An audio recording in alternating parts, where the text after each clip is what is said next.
Well, we do welcome you this morning, and also thank you for heeding our call for you to be here this morning to hear from us. This is the Warri Council of Chiefs. We have the proverb which is shared by many national ethnicities in this country, that when the baby is backed by the mother or any caring relative and the head is bent, the elders cannot just watch and say nothing. They have to speak in order to correct the anomaly.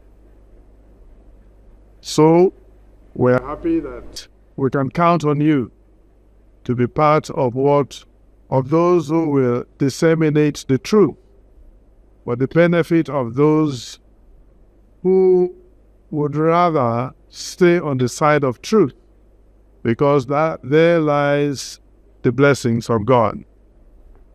You might recall that early in the week, I think it was on Monday precisely, there was some upheaval here in the city of Warri, and we think that we must set these facts before you all to disseminate for us so that we can understand how to deal with the problem.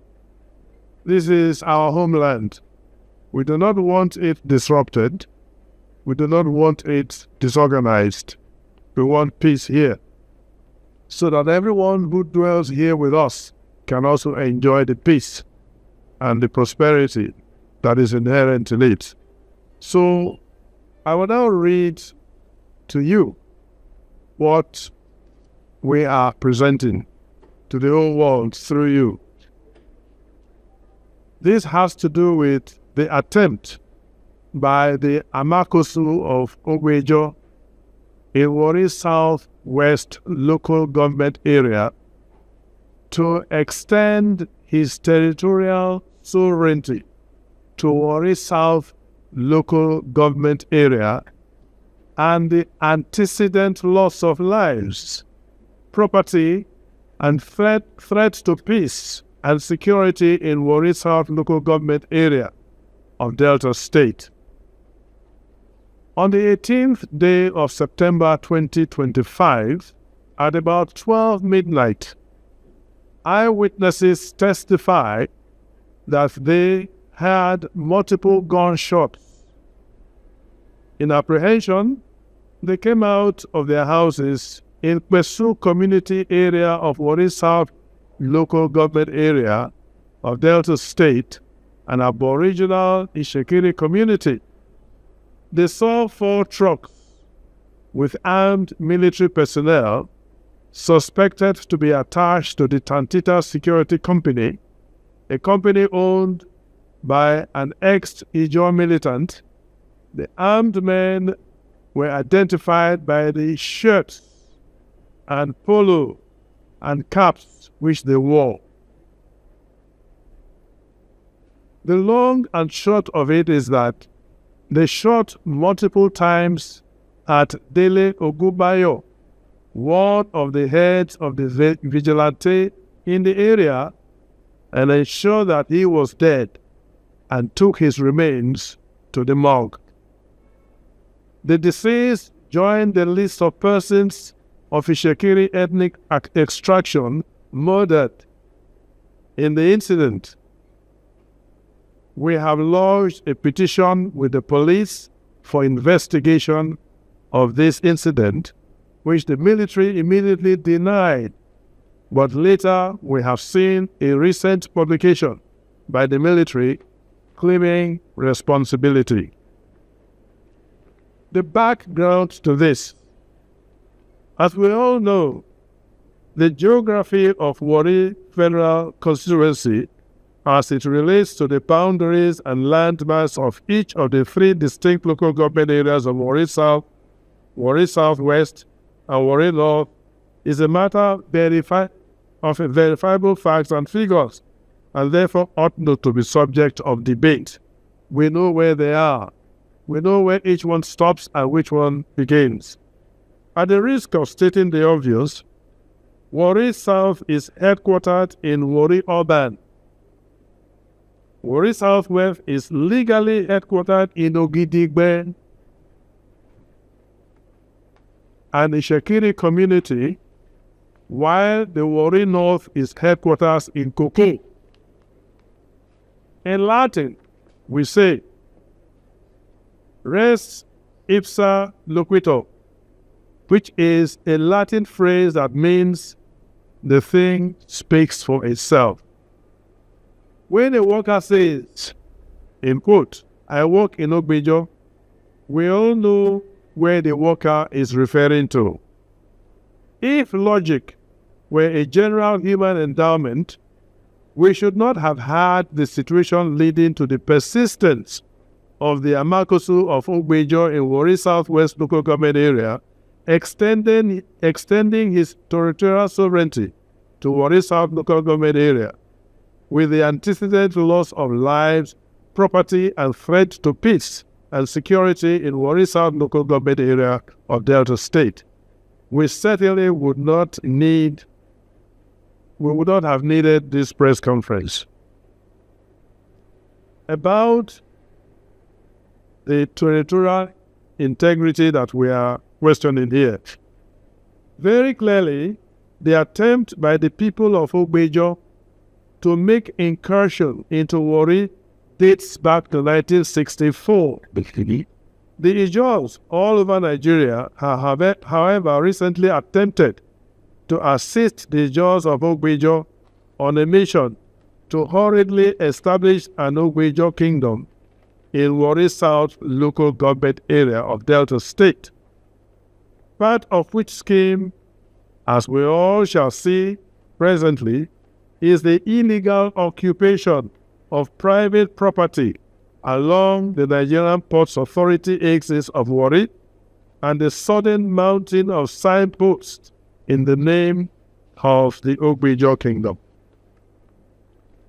Unfortunately, calls on the state government long ago to discourage this did not seem to have an effect, because they have continued to act as if at the behest of some of their people who happen to be in government.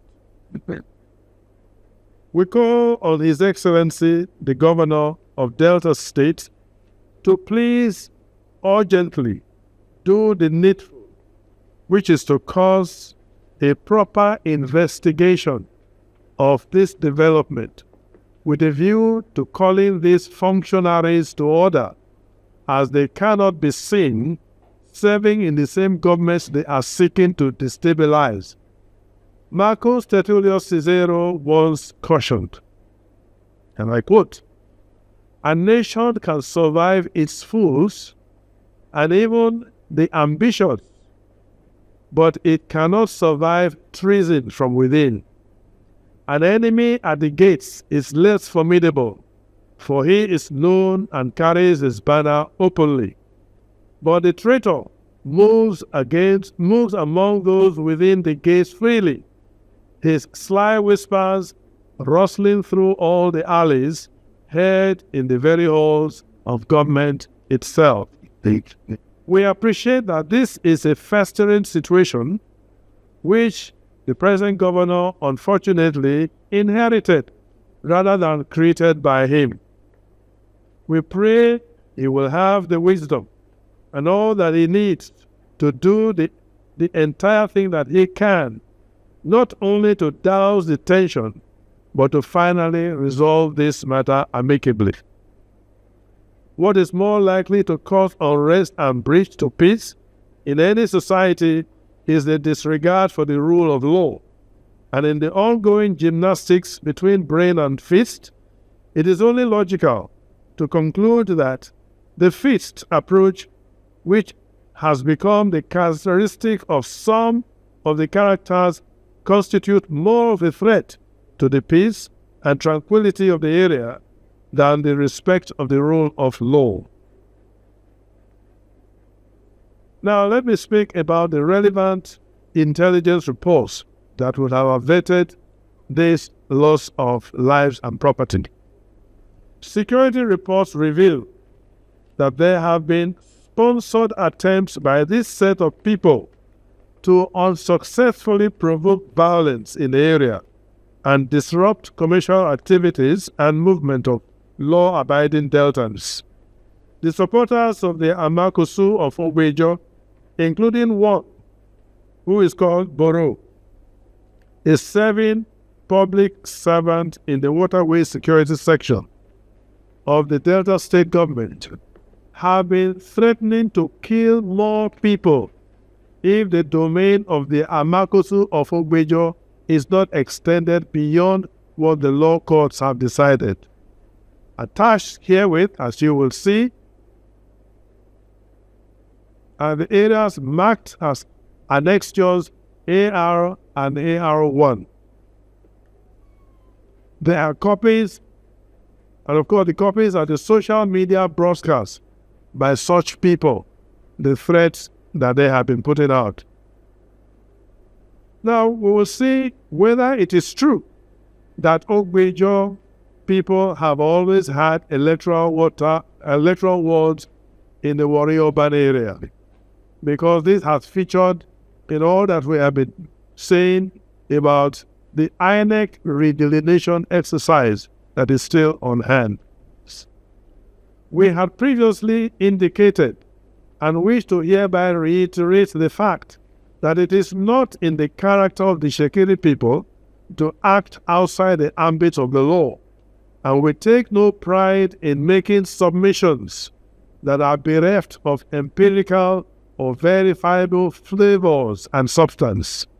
The claim that Ogbejo people had electoral wards in Warri urban area without any reference to law and or empirical evidence is one area that is of concern, because many young people of that ethnic extraction are reading and being fed by these false publications. It must therefore be said that the intention of INEC is to make Delta State ungovernable with the assistance of their paymasters. Having long ago left this state of nature where might was right and surrendered our rights to the government in exchange for the protection of our lives and property, the Shekiri people have consistently urged government at the local, state, and national levels to continue to act in accordance with the laws, not minding whose ox is God. It must be placed on record, however, that the Ijos never at any time had wards in Warri Urban, which is Warri South local government area, and their wards were only in existence in the larger picture of Warri before it was split into Warri South, Warri Southwest, and Warri North local government areas. The effect of which was that the Ijo wards naturally went to other areas different from Warri Urban, which is Warri Southwest and Warri North, and there is nothing more of this. It is sad that people who are in illegal occupation of private property can call for the creation of wards on the basis of such occupation. Too many Deltans are familiar with the area designated as GRA in Warri. This is an area the government acquired for residential purposes. We think it is about time that the Delta State government set up a panel of inquiry to look into the illegal occupation of private property in Warri GRA, and the truth will emerge that majority of the people in issue are in illegal occupation of the respective private property therein. These are migratory traders from neighboring states and local government areas and not permanent residents. What must therefore be asked is the action of INEC designed to legalize the illegal occupation of those properties? This is critical because the call is loudest in the areas that are being illegally and forcefully occupied by the occupants. Historically and legally, this issue has been fully resolved in favor of the Shekiris, as will be presently demonstrated. The new community conjured up by the Ijaws in the illegally occupied property belonging to the Shekiri around the NPA area, which they are seeking to name Mpoluama or Smooth Community, is a complete aberration. In fact, there is no empirical or historical evidence to support the existence of a territorial community known as Mpoluama or Smooth in the GRA ward area of Warri South local government area of Delta State in Nigeria. It is worth noting that both claimants are of Ijaw ethnic origin, and as we will demonstrate, such claims have been legally settled. In addition to empirical evidence, the law has settled this matter on multiple occasions, including the decision of the High Court of Justice in suit number W/277/2012, that is 2012, which is Chief EFSCC and 10 others versus the Governor of Delta State and 5 others, where the court extensively referred to the decision of R.W. Roseweaver, Justice R.W. Roseweaver, in suit number W/148/56 before the Warri High Court.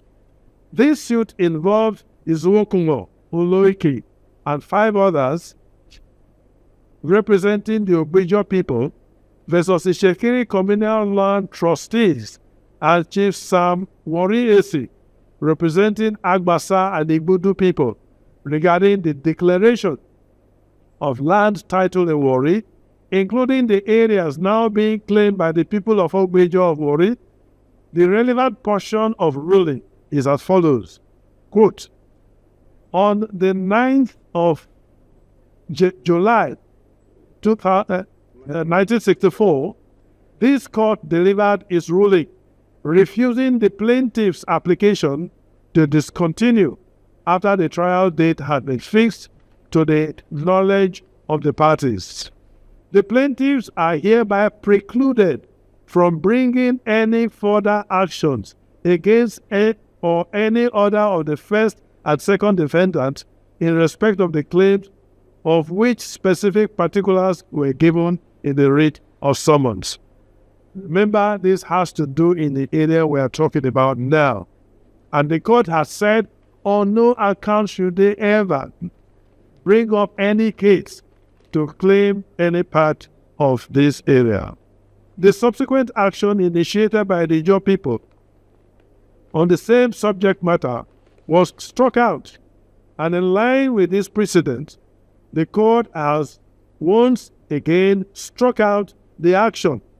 Furthermore, with the support of prominent Ijaw leaders, the Amakosu of Ogbejo had planned to establish an Ijaw kingdom called Ogbejo Kingdom of Warri South. They initially filed a lawsuit against the local government council and state, that is the Delta State, but the Shekiri people raised an objection, resulting in the dismissal of the suit prior to 2020.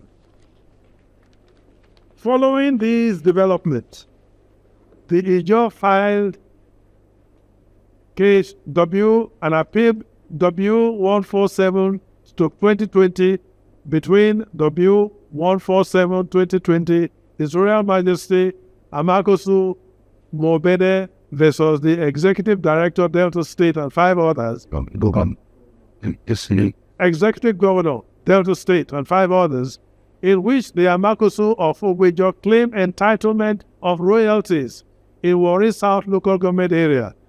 After 4 years of intense legal battle, the suit was struck out for being incompetent and lacking in merit. The suit was secretly filed in Asaba instead of Warri, and they pursued it covertly, almost securing a judgment until the Shekiris discovered and joined the case. The matter was then transferred back to Warri in 2022. Judgment was eventually delivered on March 26, 2024, in favor of the Shekiris.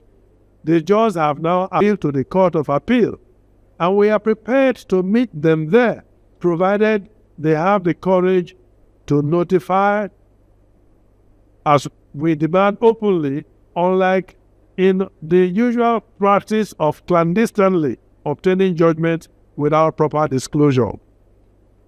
On why the conduct of the Amakosu of Ogbejo amounts to an offense in law, because this appeal subsists where they have not any judgment as yet. A. His Majesty is the appellant in the appeal coming up on the 30th day of September 2025. He, having lost and been dissatisfied with the judgment of the trial court, as claimant thereat. B. His Majesty, that is the Amakosu, very well knows Ogbejo and the stool of His Majesty is in Warri Southwest local government area of Delta State of Nigeria, distinct from Warri South local government area to which His Majesty has been attempting to extend his reign. C. That it was the objective of His Majesty, that is the Amakosu, to act in the manner described in the paragraph above that led to His Majesty's institution of the suit number W147/2020 between His Royal Majesty Mubena III Amakosu of Ogbejo versus the Executive Governor of Delta State and 5 others, wherein His Majesty sought the following reliefs.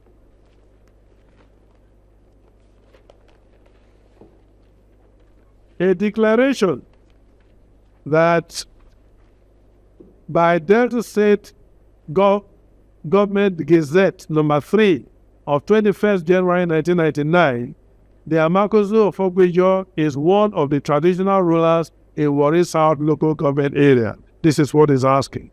2. Or E. A declaration that by the combined provisions of the Delta State Gazette number 3 of 21st January 1999 and the laws of Delta State Ratification Law 2010, the Amakosu of Ogbejo is one of the traditional rulers in Warri South local government area. F. On Tuesday, the 26th of March 2024, the trial court dismissed His Majesty's claim, which said decision persists till date, and the legal effect, which is that His Majesty's domain does not extend outside of Warri South local government area into Warri, does not extend beyond Warri Southwest local government area into Warri South local government area of Delta State. This much we suspect His counsel to have briefed him and His Majesty and his subjects. It is the civil duty of a traditional ruler to respect the law, the judicial system, to promote peace, harmonious coexistence, and never to be an instigator or a conspirator in a scheme such as the recent threat to peace and security of lives and property by some of His Majesty's subjects, all of whom respect that they act, all of whom represent that they act for and on behalf of His Majesty, is forcefully attempting to extend His Majesty's reign to Warri South local government area of Delta State of Nigeria by claiming part of His Majesty's kingdom extend there to the vast portion of land illegally being occupied by hoodlums and gangsters within the former John Holt property that are here in Warri GRA. The precise act of disturbance of public peace, which has already led to the loss of lives and property, and continues to do so, is amounted to the Coronation Anniversary banners outside, the mounting of the Coronation Anniversary banners outside the domain of His Majesty, and therein describing the domain as Warri South, and Warri Southwest local government area. You can see the banner proclaiming him to have his jurisdiction not only in Warri Southwest, but also in Warri South local government area. Now that is the very subject matter of the judgment which His Majesty has now appealed against, and which appeal is yet pending. Attached herewith, as you can see, is the photograph of the said banner for the avoidance of any doubt. As a consequence of the above actions, which we respectfully consider to be insensitive of a person of His Majesty's status and a party to a pending appeal, an appellant for that matter, no fewer than 5 lives have been lost, and the commercial life in the area is negatively impacted. We therefore demand, our humble demands are, the above facts adumbrated. It is our humble demand, A, that His Majesty forthwith, that is the Amakusu of Ogbejo, for him to cause to be removed all the said banners and billboards mounted in Warri South local government area of Delta State of Nigeria, same being outside the reign of His Majesty by the judgment of the lower court that His Majesty has appealed against. B, that His Majesty forthwith restrains the indigents and people of Ogbejo community in Warri Southwest local government area, including other Ijos who are within and outside of Warri environs, who are either tenants or illegal residents in the particular area of this crisis, from any further acts of hooliganism and harassment and threat to the Shekiri people.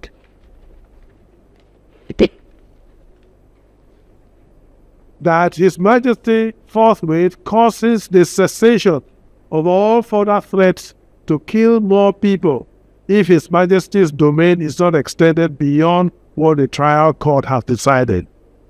That the state government should set up a panel of inquiry to investigate this matter and resign its immediate statement to the effect of politicizing the issue. That the Inspector General of Police should immediately conduct a thorough investigation of the incidents. That the Chief of Army Staff should investigate the attachment of the military men to Tantita Security Services Limited, because we are seeing that what they are doing is not just pipeline surveillance and protection. That the federal government should review its policy of entrusting security apparatus to private citizens who have ethnic cleansing agenda, such as Tantita Security Services Limited has been blatantly showing for us to see so very clearly. These are the things we want for you to please help us to disseminate so people know what the facts are, and those who should take proactive action as well as remedial action for there to be peace. We are in our homeland, and we want peace and security in our homeland for our people and for all who dwell among us. We thank you for your attention.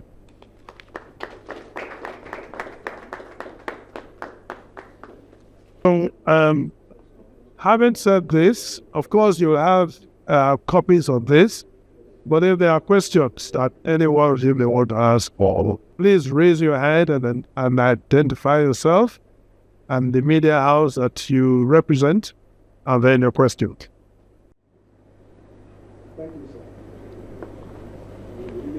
taking us memory lane. That's the situation between Shakiri and but you mentioned one issue, sir. I'm very aware from the country that the military have the clear responsibility for killing somebody in the area. Actually, I saw the military Van. The publication? Statement. They claim that the person killed happened to be a suspected cultist. So we want you to react to this. Okay. Let me quickly react to it. You see, in criminal investigation, the first 48 hours, the development of the first 48 hours is usually critical. Now, immediately this incident occurred, the position of the military was quite clear that they were not involved at all. That as a matter of fact, the bullet shelling was not that of the military. Okay? And this was less than 24 hours after the incident. And then that calmed us down because I want to mention that the vice president of the Ubarajo Shekiri youth had pointed fingers at the military, had accused the military, and we had to caution her that the military has said that they were not the ones involved. So we started looking elsewhere. So we did an investigation. Our preliminary investigation reveals, and we're still trying to protect the weaknesses. Those who were eyewitnesses, who saw what happened, investigation is ongoing. So the point is that the military cannot be seen to be appropriating and reprobating. We want to choose to accept what they said within 48 hours. The latter statement we should mention now was said around 72 hours after. So the question I want to ask you, immediately the incident happened, the military said they were not involved. They pointed to the nature of firearms because standard criminal investigation, once an incident occurs, you condone the area, you try to recover bullets to determine where the origin of that bullet is. And they clearly denied. So if you have that on the one hand, and later you now have another position, it apparently means that there's an attempt to cover up and make up. Because at the first opportunity to make a presentation, they should have said what they later said. So I want to ask you, if you were the one that was told, God forbid, that somebody that you knew was killed, and immediately you got to the scene, you accused the military, and the military came there and said they were not the ones involved. 72 hours later, they now came to tell you that the person was a cultist. Sir, the question to you, who would you believe? I want you to react.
Okay, my immediate reaction to that is that let us understand that our reaction to an emergency case is different from our reaction to a normal case. If you go to the hospital, there's the accident and emergency department. Then there's the general ward. Now, you see, what I have here is a threat. It's an Ijo WhatsApp group. A threat that somebody will be killed in person less than 6 hours before this young man was shot dead. This is not a time for you to say that we should start talking about social media. We are talking about likes. You see, I always tell people that before the civilization we have now, we're living in a state of nature, a state in which might was right. Life was short, brutish, and nasty. Those are not my words. They're the words of Thomas Hobbes. And he said that we were saturated. We didn't like that state. We decided to surrender our rights to a sovereign called the government in exchange for the protection of our lives and property and the provision of an enabling environment for us to thrive. Having done that, we cannot take the laws into our hand. The primary duty of government becomes the protection of lives and property. So the murder of a person should have been considered by the government homicide. It's a serious matter. A government that does not live to meet its duty of protecting lives and property is not a government. Because indeed, the entire excess, if you look at the Constitution, the primary purpose of government is security of lives and property. A life is gone. It was St. Augustine that said that the death of my neighbor reminds me of mine. Is it because it's not your brother? Is it because it's not your sister? Or is it because not you? If you were the one and you are in the spiritual world, what would you hope would be done for you? The next person could be anybody. And so, the death of a human being should touch every other human being, irrespective of the tribe. First of all, we are all human beings before we belong to our different ethnic groups.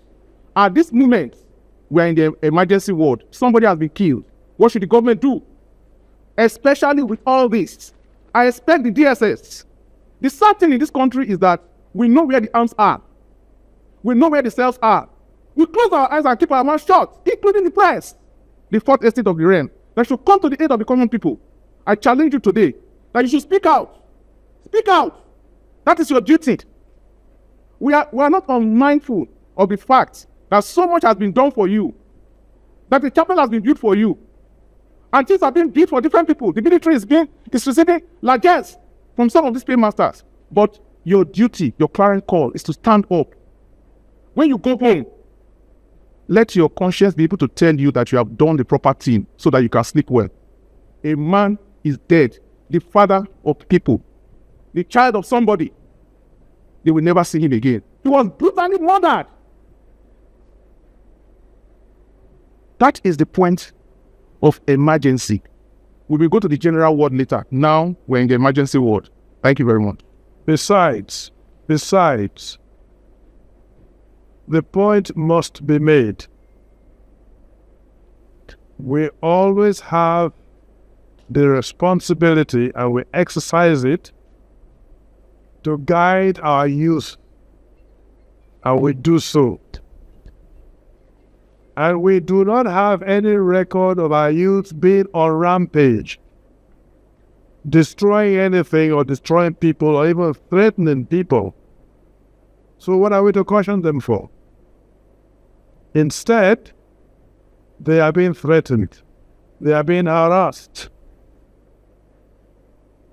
We're not asking them to rise up in arms.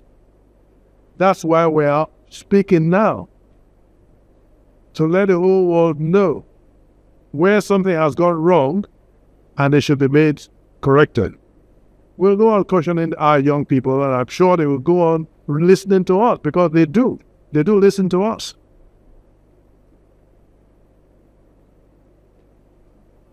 So thank you very much. The point must be made that we do not take delight in holding press conference per se. It's not for the sake of publicity, but it is because we know that there are many people who, if they know the truth, they will stand for the truth. Even in their comments, they will speak the truth. And you have your, as members of the fourth estate of the realm, you have your coverage where we cannot go. You have your duty, your job already cut out for you. And we believe you will help us spread the truth so that false narrative will not gain ground, and make for people to think that that was the truth, and in their comments, they'll be doing the wrong thing. That will not help anyone anyway. So we are all together in the task of nation building. So thank you.